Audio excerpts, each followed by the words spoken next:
decision making when he gets to his spots. You know, I think the first thing he's gonna have a tendency to like over dribble. You know, and the size is gonna kind of envelop him a little bit. So he's got to maybe make decisions kind of a little bit before he would normally in the rhythm that how he plays.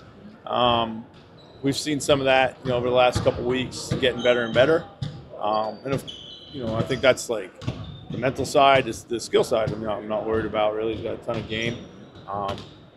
Maybe take a few more like shots when they're there. I think a lot of times he's maybe looking to, you know, kind of create or be too unselfish at times. I do think he has more maybe 3-point shot opportunities. I think that could be something that you can look forward to. So. What are you kind of learning about him, just personality-wise, getting to know him? Yeah, I love him. He's like he's kind of a sponge right now. You know, he takes what you're asking him to do. He tries to do it right away. You can see him putting it into play. Yeah, and then like the other thing I think it's going to be big for him is just dealing with the physicality of the league, and he's been really good. Like just, you know, he runs into a lot of screens like a lot of young players do, but in doing so, he's fighting through them, and he's going to, you know, figure out how to navigate those a little bit better. But I like the physicality he's trying to play with. It takes maybe 20 or so games for your offense to lock in during the course of the season. Yeah.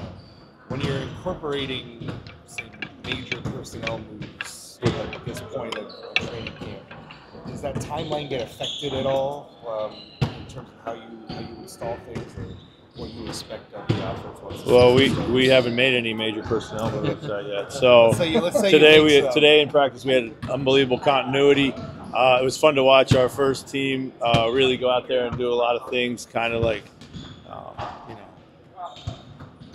more advanced than the basics, you know.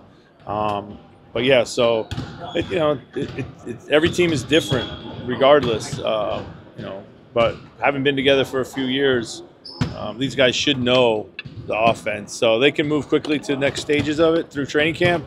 But for the good of the group, we have to also make sure we're not skipping steps and get the basics down for the young guys. Is anybody coming into camp less than 100% physically? It doesn't appear so. You know, doesn't appear so. I mean, yeah, I think you know, guys just have like some tweaks and stuff here, but nothing that's really kind of super impactful. What Ant said in an interview yesterday that he's just been playing more off ball, trying to do more movement down the ball, things he picked up playing with Steph. What does it look like right now? It looks good. It looks real good. You know, there's definitely more activity off the ball. You know, screening. You know, you see Steph's a great screener off the ball because of the way people guard him. You know, they don't want to leave him. Just finding things, thinking 2 passes ahead in the flow of the game. Like, those are next level stuff for our entire offense. So it's great to see him doing that. And I think it's going to be important, you know, for sure. Like, we need to have that. We need him to have that dimension to his game. So. Are you getting specific yet in terms of what you're trying to do? Not after day one. You know, I mean, we have some things we know we gotta get better at. We hinted at those, but we gotta get the foundation in first. So.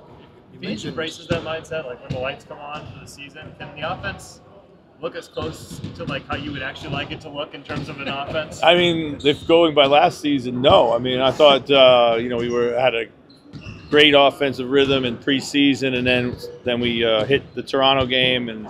It was like we forgot everything that we did. So, you know, we'll be mindful of that moving forward. But we should have a good comfort level with the offense for sure. You mentioned yesterday with Jaden, one of the things that he can help you do is get out and transition a little more.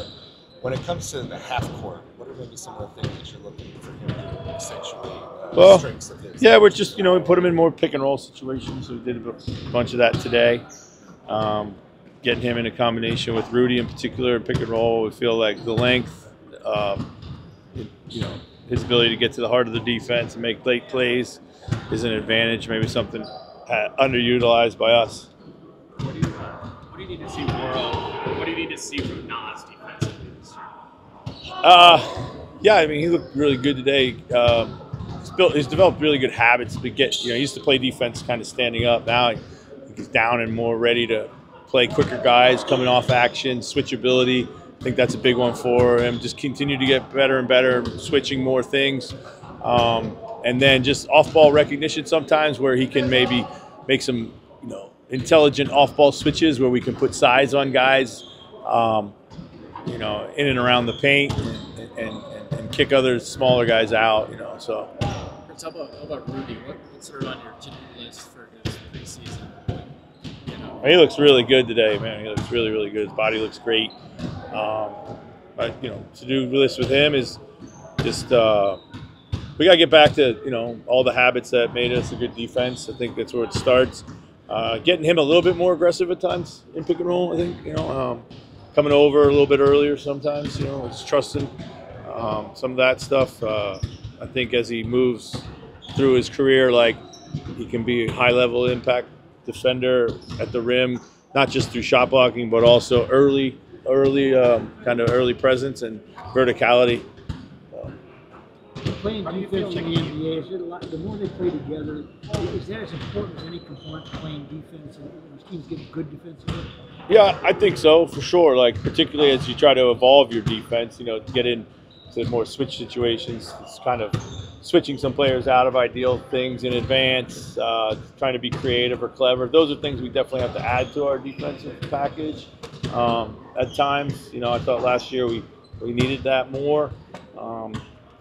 But yeah, I think there's a chemistry on defense that just like there's a chemistry on offense.